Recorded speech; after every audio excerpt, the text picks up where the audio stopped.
Ed was part of the national championship team, was a great player, super close with Coach Harbaugh. He passed this morning, had a great life, super successful businessman. One of the first guys that I met when I got here. Really great player, better person, and he'll be missed, but wanted to recognize him. And if I missed anyone in these last couple weeks or anything, I apologize, but Ed is a super special guy. All right, if we have questions, we got the passable mic here. Just signal if you have a question. Michael? Scott, obviously, sixth time you'll be coaching in this rivalry. Just how's your just respect and admiration for this game up against Toledo grown over these last 6 years? Yeah, I've said it since I've been here. You know, growing up in Northeast Ohio, the games that I used to watch were obviously the Ohio State-Michigan game, the Ohio State-Notre Dame, or excuse me, the Michigan-Ohio State game. Gosh, I forgot where I went to school. The Notre Dame-Michigan game at the beginning of the year. Always watched and always went to the Kent-Akron game growing up, you know, so close to Akron U and Kent. And I always followed the Bowling Green Toledo game. And it's a honor to be a part of it. I think it's a great rivalry. I think both schools are passionate about their programs. It's 20 minutes up the road or down the road, however you look at it, you know, matters where you're at. But it's a great rivalry, and I think anytime that you're able to be a part of a rival game, it's special. I've been very blessed to be at some really, really good places and been a part of some great games. And the exciting thing about this game now is it was so lopsided here a few years ago. Now it's really turned into a really, really marquee, awesome game. 2 years up there was an unbelievable game. Last year here didn't go our way at the end, but that was an unbelievable game. So I think this has the making to be the same. I think this is going to be a great football game. I think both teams are very good.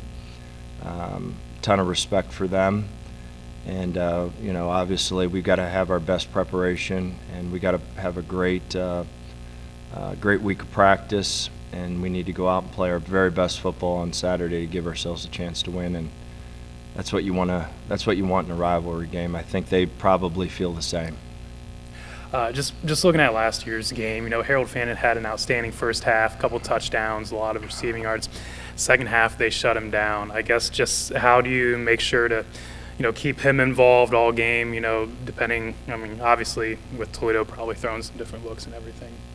I thought last year's game we started out hot, and then obviously we had a hard time blocking them in the second half, and you know, they were able to chip back. You know, we had a pretty good significant lead, and they were able to chip back, and it came down to the last play, just like they're supposed to.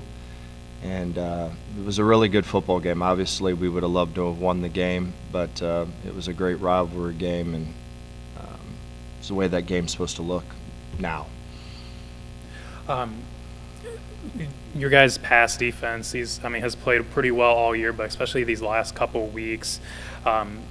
How critical is it having, you know, those veterans like a Jordan Oladokun, C.J. Brown comes in, but some of these younger guys stepping up like Tracy Revels, Edward Rambo, obviously. How nice is that mixture of veteran leaders and some new guys? Yeah, we're an older football team, so we should play well. And I think we have these last 2 weeks we've played really well on defense. I thought you know, we walked into a situation, there was two wide receivers that had a total of like 280 yards, and we shut them down, stopped the run, and were able to pressure the quarterback, force the quarterback out of the pocket, and made him throw the ball away. So I thought we played well on defense, and obviously having older guys that have been experienced, that helps, especially whenever you're walking into this type of rivalry game. There's not too many new faces that'll be on the field. There'll be some, but not too many. Update on the health of your receivers like Malcolm and Finn and RJ. Yeah, we're hoping that they all play. You know, that's what we're planning on. And obviously, when we get closer to the end of the week, we'll know for sure. But we're planning on all of them to play.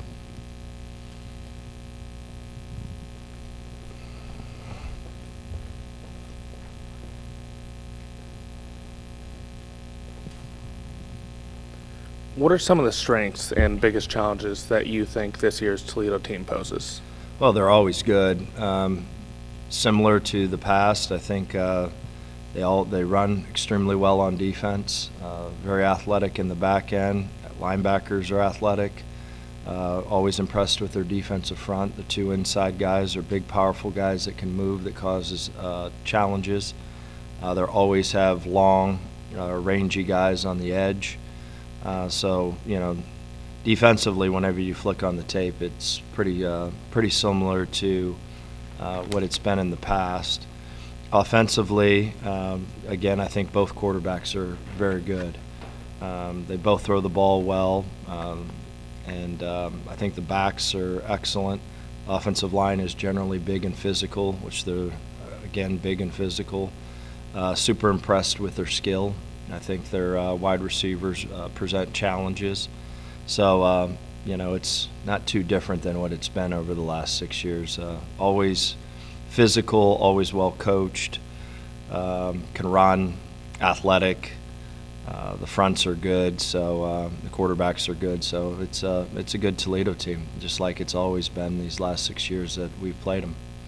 Did your guys' game plan change at all, depending on which quarterback plays, and how do you prepare for possibly having one or the other? Well, they both throw the ball extremely well, and they have their skill guys are excellent. So, you know, to be able to stop the run and then control the explosion plays, because their wideouts, you know, they can create them pretty quick. So we've got to stop the run and limit this explosion plays. That's always been the formula in this game. It's going to be whoever wins the turnover battle, whoever wins the explosion battle is going to win this game. And then obviously you mentioned 2 years ago, big win at the Glass Bowl. You guys haven't won back-to-back games there since 1992, 1994, 30 years ago. How important for this program would having 2 wins in a row at Toledo be for you guys? I had no idea that, so that's an unbelievable stat. So I had no clue about that statistic. Really not focusing on that. Obviously, this is an important ball game. It's got huge ramifications for the Mid-American Conference run, and it's a rivalry game. So we're going to concentrate on having a great Monday, great Tuesday, great Wednesday, great Thursday, Friday, and then go out there and let it rip, and we'll see what happens. How does it feel to have this game back on a Saturday as opposed to midweek? Oh, it's the best. I'm sure Jason would attest to this. I think this game should always be on a Saturday, and I would play it at noon. But 3:30 will work. But I think it's great.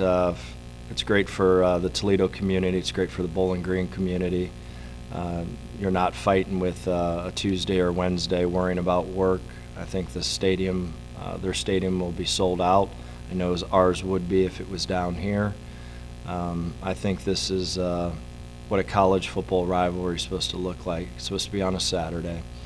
And I believe the next one's here, and then it's Maction. I'm not sure how they're doing it, but I know it's 2 Saturdays, home and away, and then a Maction. So I don't know how they're doing it, but to have it on a Saturday, I think, is excellent for everyone involved.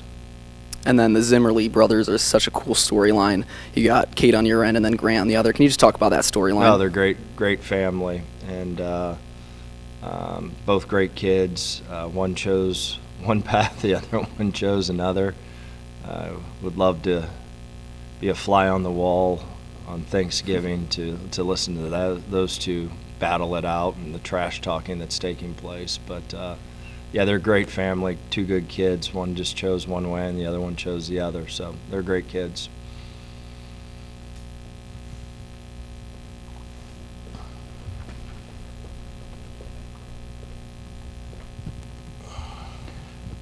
Obviously, at the Glass Bowl, probably going to be a packed house there, but considering how well you guys played at Penn State and Texas A&M, I mean, how much confidence do you have in that regard of being able to go into a tough environment? Yeah, obviously, whenever you're at home, you have an advantage. But we got to just concentrate on doing our jobs. And I think our kids have played enough football in enough big environments that, just like I said, you notice it when you walk on the field for the first time. But as soon as that foot hits the ball, things change really quick. You block out the crowd, you block out the distractions, and concentrate on doing what you're supposed to do. So they played in big stadiums, we played in big stadiums. I think both teams will handle it quite well.